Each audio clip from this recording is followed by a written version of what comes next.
Om Namo Bhagavate Vasudevaya.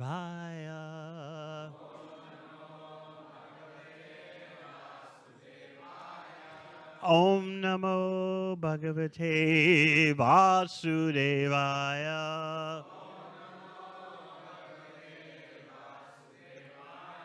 Om Namo Bhagavate Vasudevaya.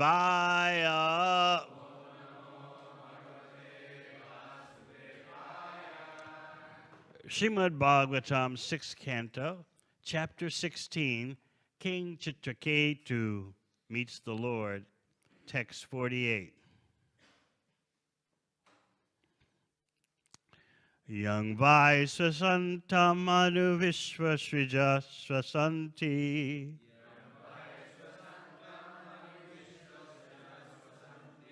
Yam chekitanam anu chittaya uchchakanti.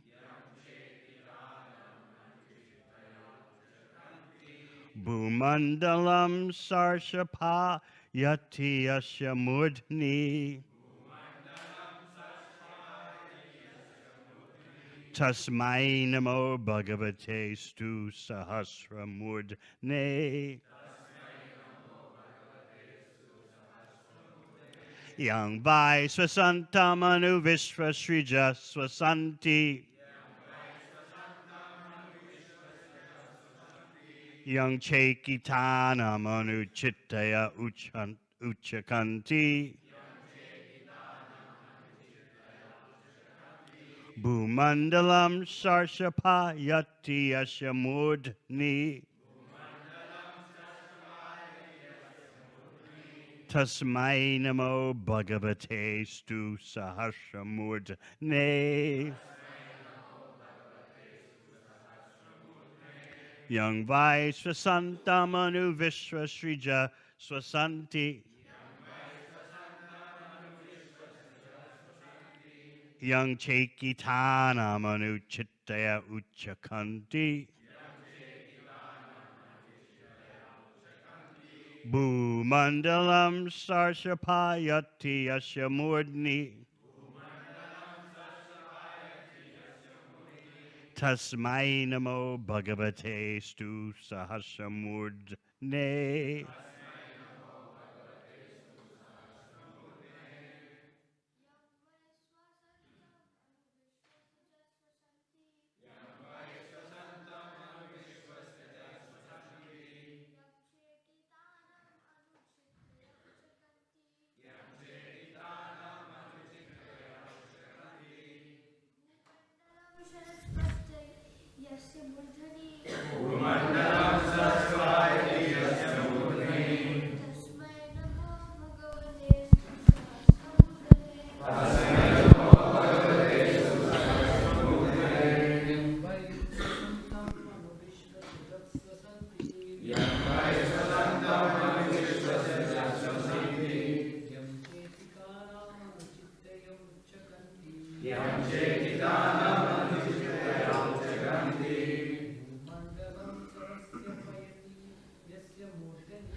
Vaishnavis,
Yum, whom, vai, indeed, sasantam, endeavoring, anu, after, Visvashrija, the directors of the cosmic creation, swasanti, also endeavor, yum, whom, chekitanam, perceiving, anu, after, chittaya, all the knowledge-gathering senses, uchakanti, perceive, bhumandalam, the huge universe, sarshapayati, become like seeds of mustard, yasya, of whom, murdni,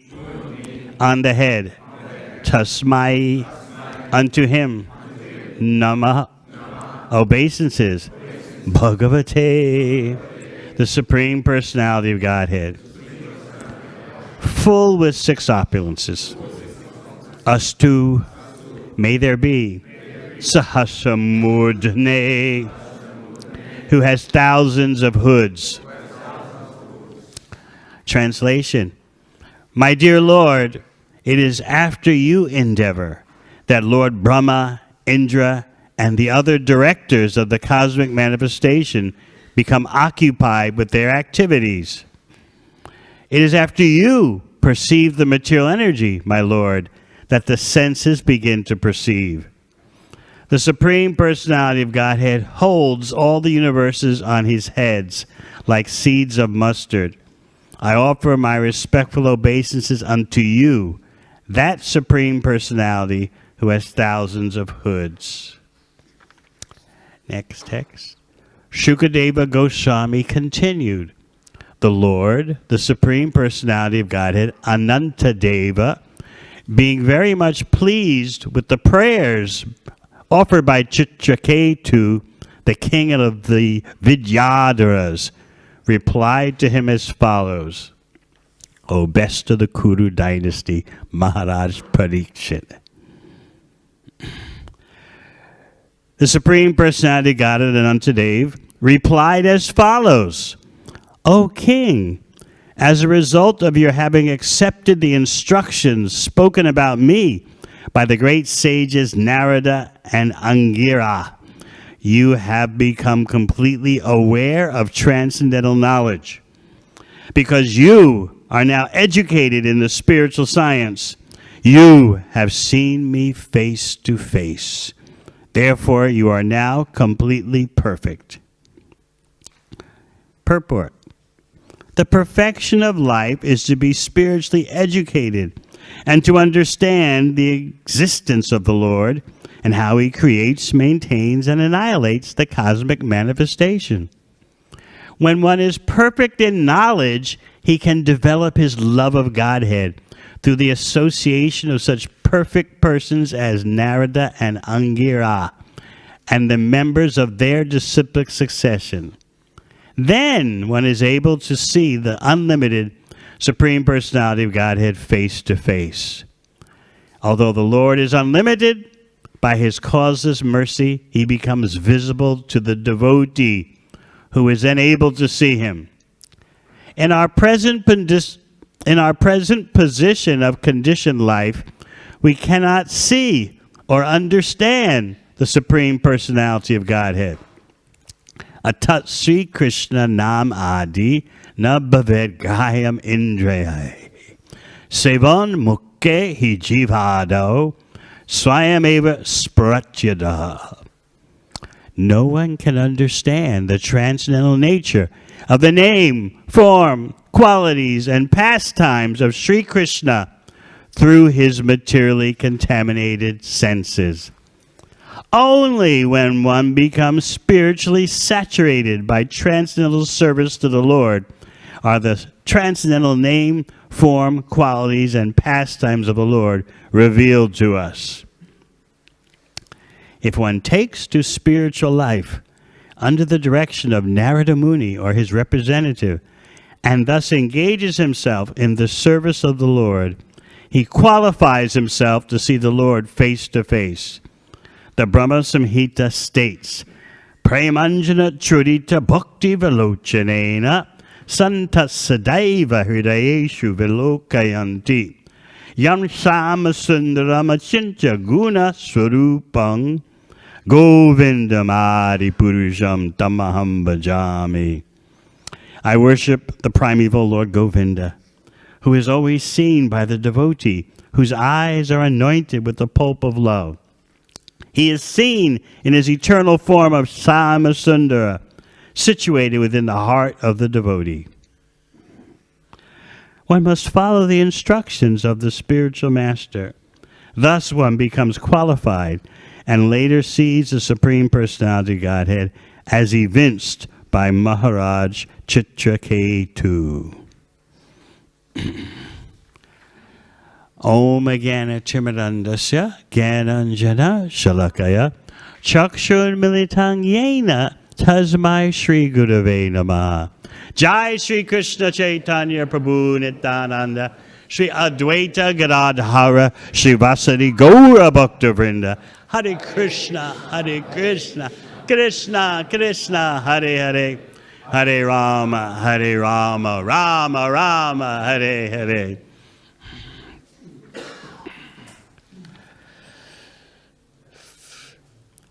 Chitraketu has achieved success. And we learn so much by the success stories that the Bhagavatam presents. But we also learn by the failure stories that Bhagavatam presents. In every way, Srimad Bhagavatam makes our life truly wealthy. In Chitraketu's case, you see how he qualified himself by adhering to the instructions of Narada Muni and Angira Rishi. At first, he was so absorbed in his material desire for a son that he couldn't properly appreciate the spiritual presence of Angira Rishi. And therefore, he simply received a material benediction. But because the sadhus are so merciful, they exercise a very strategic sense of timing. The king got what he wanted. He got a son. But like everything in this material world, there are always side effects, ramifications that we did not foresee. In our mind, we think that if I just fulfill my desires, everything will be fine. Everything will be perfect. We have it all worked out in our mind, which fantasizes about the possibility of successful and satisfying material enjoyment. This is why the Shastra explains that for the most part, material existence is experienced in the mind. The mind is loaded with so many impressions from previous lifetimes and this lifetime. And so it subjugates us, it imprisons us, it binds us up with all kinds of visions and conceptions and plans that will never satisfy us. But it doesn't look like that. This is the magic of Maya. That while we're suffering, we still have these visions that things will be all right. I will achieve fulfillment. I will achieve satisfaction. And as I often point out, that faulty vision, that hallucination, causes us to march onward with the hope that one day things will be all right for good. If we can actually deal with our mind as the main culprit, we can understand this magic potency of Maya. But you can't deal with the mind successfully by material methods.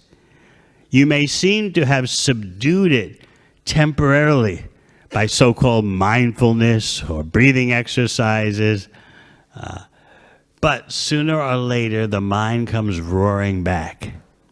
And this is why Arjuna, as we all know, says to Krishna in the 6th chapter of Bhagavad Gita, to control the mind is more difficult than controlling the blowing wind. If you're out in strong wind, like today is predicted in Port Phillip to have very strong winds developing. So if you just go out in the wind, you go down by the beach and hold your hand up to stop the wind, how successful will you be? So that's the example that Arjuna gave about controlling the mind.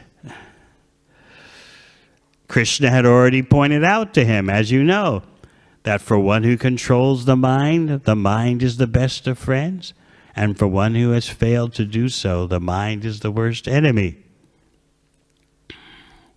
The mind can bury you in material existence, but that same mind, when trained by the bhakti processes, can gradually become a wonderful unit for thinking about Krishna. So this is the hope for our mind, that it's not simply going to cause us trouble, but by our engagement in the bhakti process, one day we'll see that the mind is our friend in that it thinks of Krishna. So, you know, especially those of you who have studied Bhakti Shastri, that Arjuna, after his presentation to Krishna, that controlling the mind is practically impossible, Krishna said it is possible by practice, by detachment. So we need to shape our lifestyle so that we're not feeding the mind with fuel for its hallucinations. And that is the advantage of the bhakti lifestyle. By chanting Hare Krishna, by engaging in Krishna's service, by associating with devotees, gradually your mind becomes truly peaceful, especially when it fills up with plans how to satisfy Krishna. Sometimes you may feel that at the present moment you don't have any special plans for how to satisfy Krishna. But in those moments when you don't know what to do in terms of serving Krishna or balancing your material life so you can go on serving Krishna, when you feel that you don't know what to do, what step to take next, you can always just chant Hare Krishna and please Krishna in that way. Therefore, as I often say, when in doubt, chant Hare Krishna. And when not in doubt, chant Hare Krishna. Just as Sri Chaitanya Mahaprabhu said, before you are liberated, read Srimad Bhagavatam, and after you are liberated, go on reading Srimad Bhagavatam. So what we are doing now, we will do in a more concentrated way in the spiritual world. So you might as well become accustomed to your eternal nature of glorifying Krishna. Many people are afraid of eternal individuality. They just want to try to squeeze as much material enjoyment out of this life as possible, and then that's it. They think that's the end. Who wants to struggle under the burden of eternal individuality? Enough is enough, they feel. Enough struggles in material existence, Hopefully, they think they'll get their share of material enjoyment, and then that's it. Of course, they're feeling the fatigue that material existence brings. They say, it's going to end, let it end. But when the end time comes, they don't want it to end.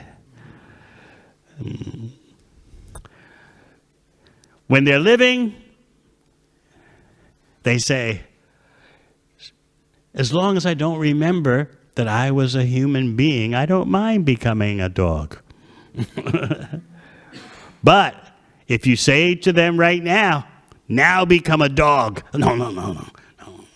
But first I have to forget that I was a human being. And then I don't mind becoming a dog. But as long as I remember I'm a human being, how can I become a dog? So you see, their position is all based on forgetfulness. As long as I forget what I was, I don't mind what I become. Okay, if there's reincarnation, let it be. The main thing is I'll forget that I was a human so that I can blissfully be a dog. Makes sense, doesn't it? So this is considered advancement, forgetfulness. Whether forgetfulness brought about by the work addiction lifestyle, the more work, the better. The party addiction lifestyle, everyone gather together, sing and shout, knock ourselves out. Everything will be all right. As we saw in the drama Sunday. Let's sing and shout and knock ourselves out. Everything will be all right. I thought that maybe for our devotees from Bharat, the drama would be too much. But then everyone told me, no, Maharaj, we know about these things.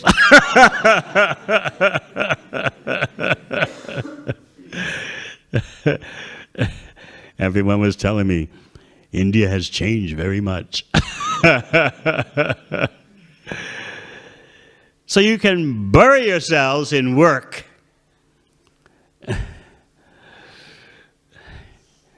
The old Indian style. Or you can bury yourself in work and parties, the new Indian style. Or you can just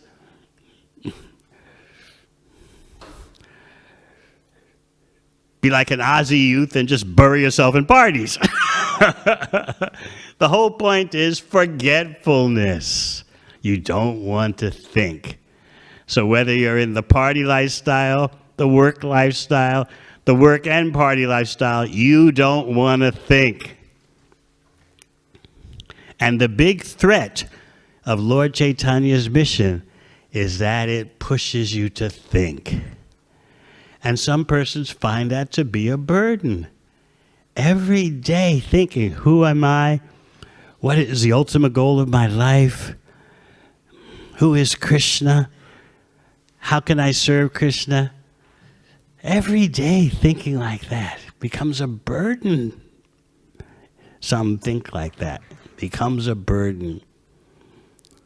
There is the sadhana stage of bhakti where we're undergoing therapy. But even in the therapeutic stage, there's relishing. But the real stage of spontaneity is the relishing stage of bhakti itself. But as I said, even in the practice stage, there's relish. As your spiritual health starts to come back, you start to be able to use your senses properly. Because your senses are engaging in Krishna's service, at least to some degree, they start to become decontaminated. So, Chitraketu Maharaj is expressing the success story that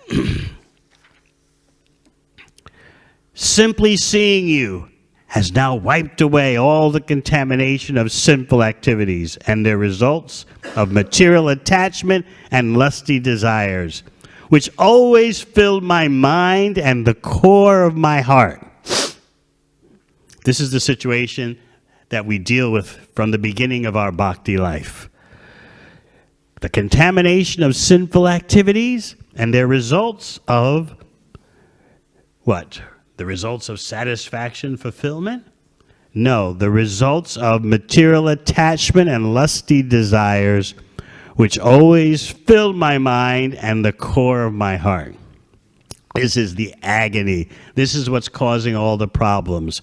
A polluted heart full of material attachment and lusty desires. So Chitraketu is pointing out his method of success.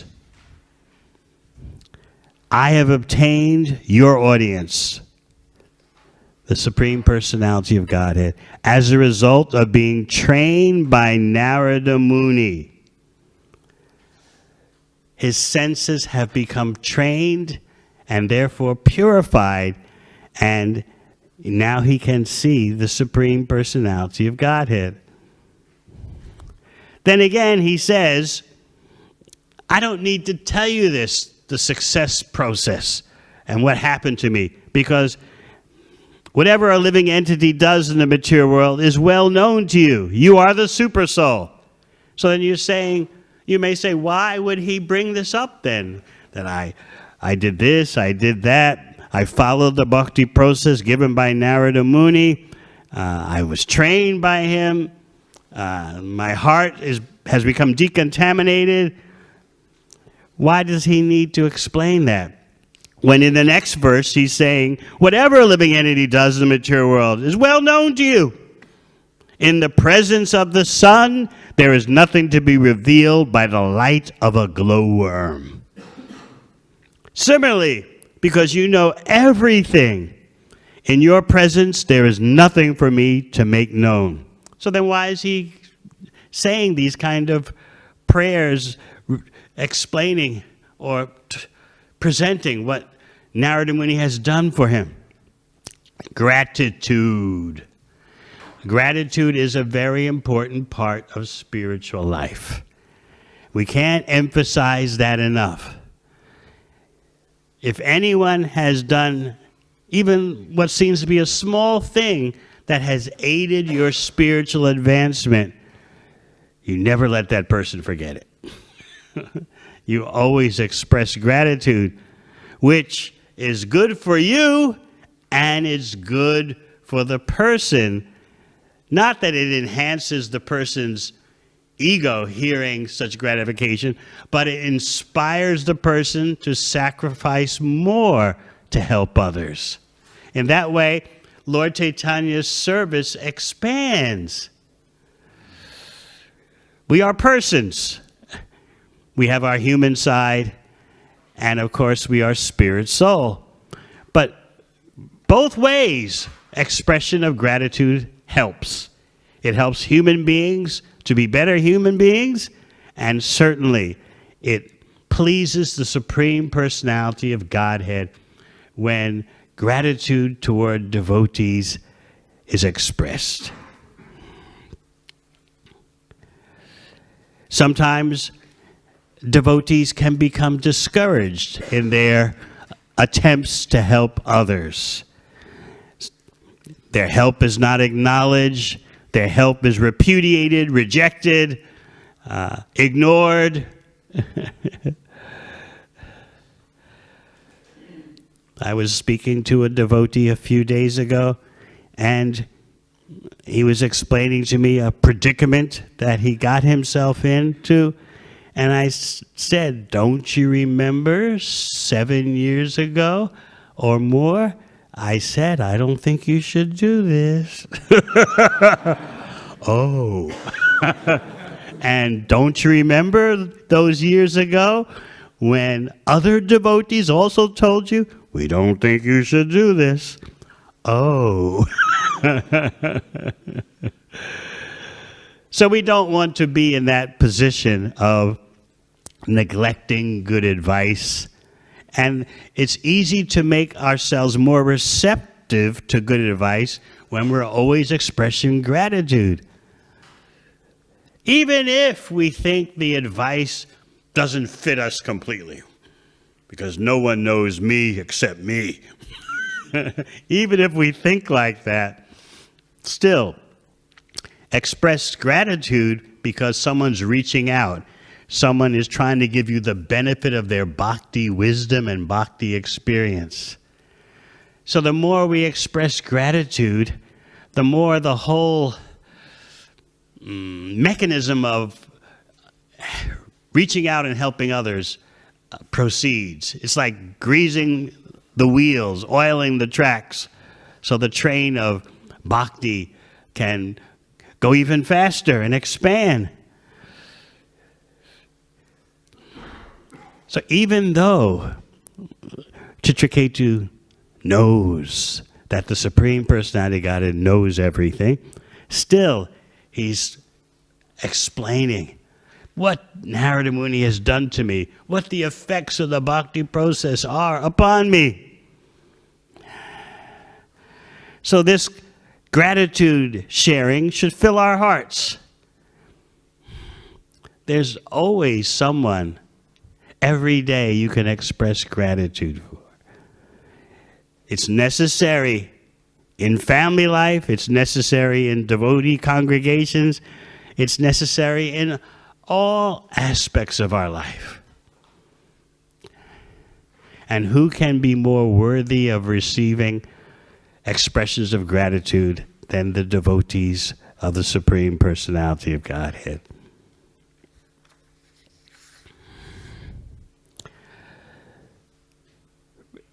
After explaining qualification, how he became qualified by following Narada Muni's instructions, because Bhagavatam is perfect and complete, the disqualifications are explained. My dear Lord, you are the creator, maintainer, and annihilator of this cosmic manifestation, but persons who are too materialistic and who always see separateness do not have eyes with which to see you. They cannot understand your real position, and therefore they conclude that the cosmic manifestation is independent of your opulence. My Lord, you are the supreme pure, and you are full in all six opulences. Therefore I offer my respectful obeisances unto you.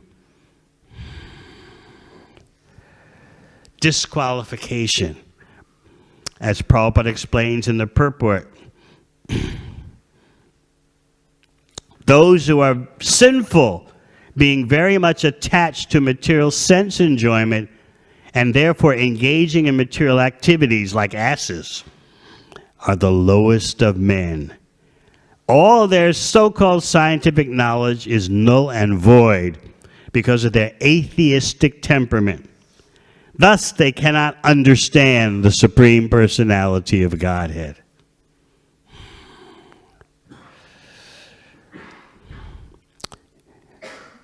People often wonder why in genuine spiritual life, in bhakti, you have these rules you follow, you have this sadhana you follow.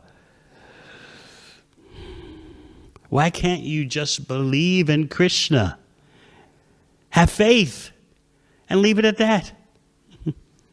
Just like a nice church-going person, why can't you focus more on belief, your particular beliefs? And that's the core of your spiritual life. What do you believe? What's your creed? But bhakti is not very, what religious scholars call creedal. It's not so much resting on your beliefs, your creed. It's resting on engaging your senses in the service of the master of the senses. And because you're doing that, because of your lifestyle in terms of following the behavioral guidelines, following the sadhana, then you become free from contamination and can actually see.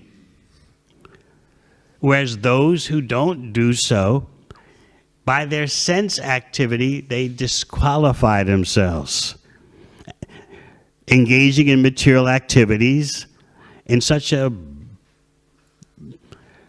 non-human way.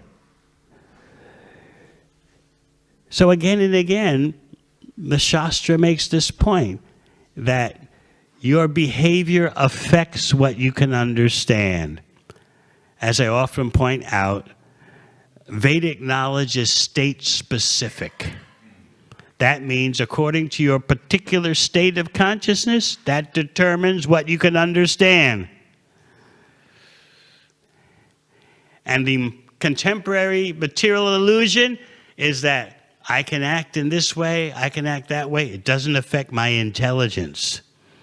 It doesn't affect how I perceive. It's just my own style of acting, and that's my business. But what does Krishna say in Bhagavad Gita? Naham prakasha sarvasya yoga maya samavrita. I don't show myself to everyone. Everything depends on how you behave, and that determines what I reveal. This is what Krishna is saying. It's amazing how we're so attached to our senses that we don't understand. Our senses only work after they're activated by the Supreme Personality of Godhead. And this is what our text today is teaching us. My dear Lord, it is after you endeavor that Lord Brahma, Indra, and the other directors of the cosmic manifestation become occupied with their activities. It's after you perceive the material energy, my Lord, that the senses begin to perceive.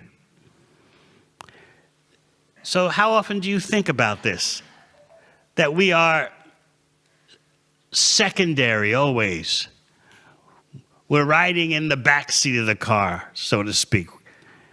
Someone else is the driver, the ultimate cause.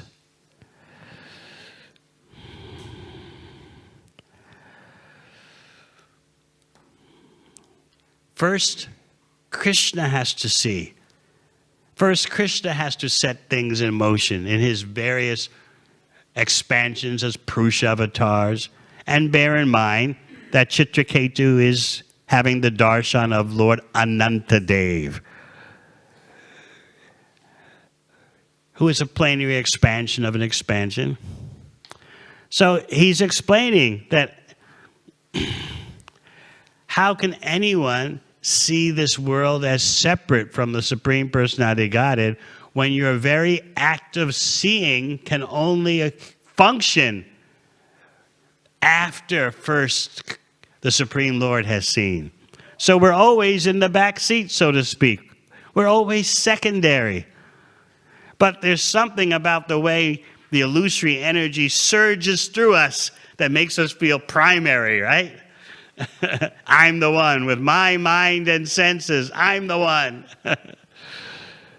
And especially, it's hard for us to understand that we can never be direct enjoyers. That's a hard lesson, it seems, to learn. And don't expect the material energy to teach you it. The job of Maya is to cover you, to bewilder you. It's a magic show. If you've ever gone to a magic show, and even though you know you're just seeing the magician do magic, you can't figure out how the magician's doing it. You try and try and try. Unless the magician explains it to you, if it's a very good magician, you can't figure it out. He does something, and then, well, how did he do that? He knows, and if he explains to you, you can understand. But otherwise, no. I have one godbrother, Pyari Mohan, who, as a householder, to support his household because he's always preaching and taking care of a temple. And so he would support himself by being a magician, going to homes for elderly people and putting on a magic show. So I had him accompany me to visit one of my elderly relatives in the USA, and yeah, he put on a magic show for them. And they were, well, how did you, wait a minute now. In fact, one of the sons of these elderly relatives was an engineer, and engineers think they can figure out anything. You know, the IT engineers, we can understand. Wait a minute now, we're not fooled. So the engineer was especially perplexed. Now, wait a minute. He even said, I'm an engineer now. I can see what's going on here. I may not know it now, but I can figure it out. So the magician said, okay, figure it out. What happened? I don't know, but just give me time. So this is how Maya works. You can't understand it unless it's explained by Krishna. But we have this confidence, right? I'm not a dummy. I've got world experience. I've got life experience. I've got workplace experience. I can handle the material world. I've seen how my parents have lived life. I've seen how my grandparents have lived life. I've got a good foundation. I'm ready for the world. But to find out that we're just naive and bewildered, this is hard to swallow.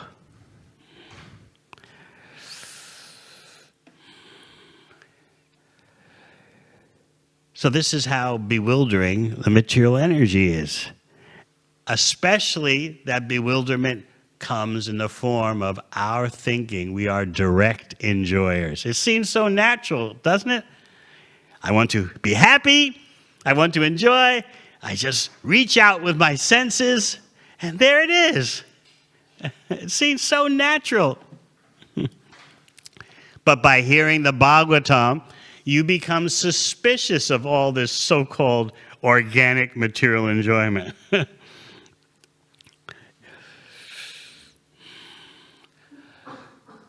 How is it that real enjoyment comes simply by satisfying Krishna? This seems to be very perplexing because it seems so counterintuitive. Empowered by the material energy, countless lifetimes of our interacting with the material energy and being bewildered, we think, for my fulfillment, for my happiness, I just do this, I just do that. It's so obvious. And then I'm happy. 1, 2, 3. A, B, C. Dare that we think we're dealing with a massive illusion.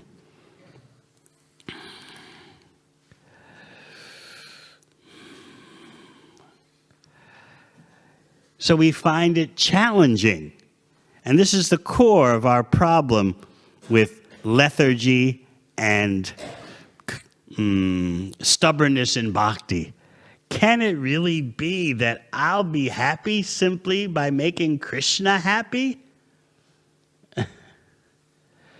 Therefore, we resort to the simple and striking example that Prabhupada would give.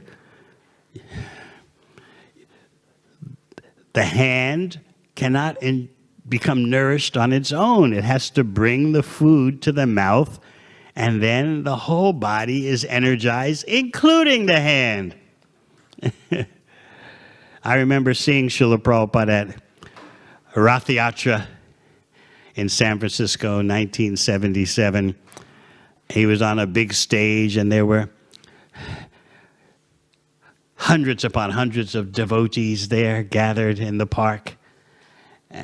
And he was speaking and giving that same simple example that I had heard so many times.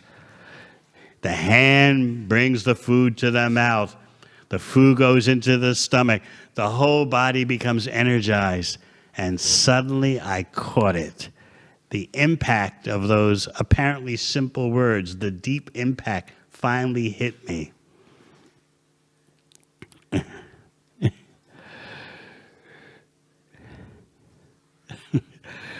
Sometimes Prabhupada could be very provocative just to get you to think. He would give that example. The hand brings the food to the mouth. The mouth is the authorized place to receive the food for the whole body becoming energized. Does the hand put the food here? Does it put it there?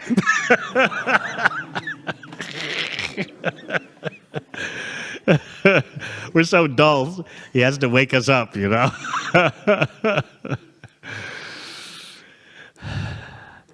Understanding that Krishna is the direct enjoyment and that we are indirect enjoyers seems like it takes a lifetime, doesn't it?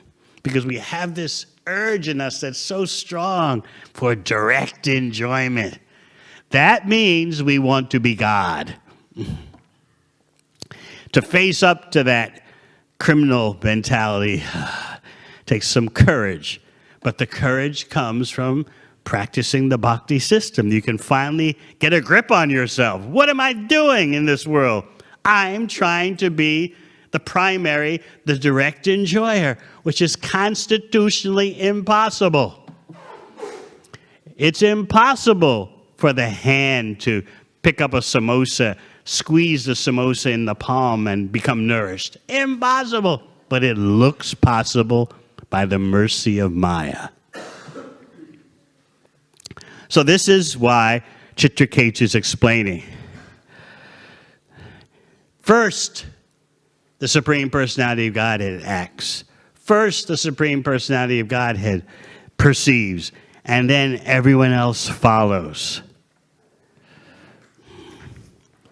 So now Shukadeva Goswami is going to reveal how Lord Anantadev is very pleased with Chitraketu's prayers.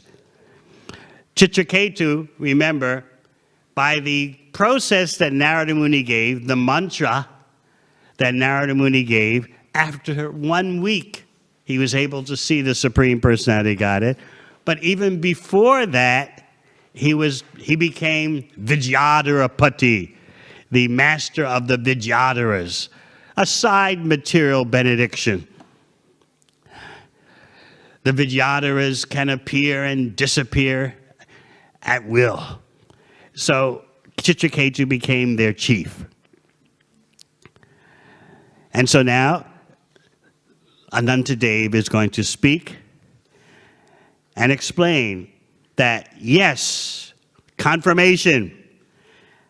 As a result of your having accepted the instructions spoken about me by the great sages Narada and Angira, you have become completely aware of transcendental knowledge. Because you are now educated in the spiritual science, you have seen me face to face. Therefore, you are now completely perfect.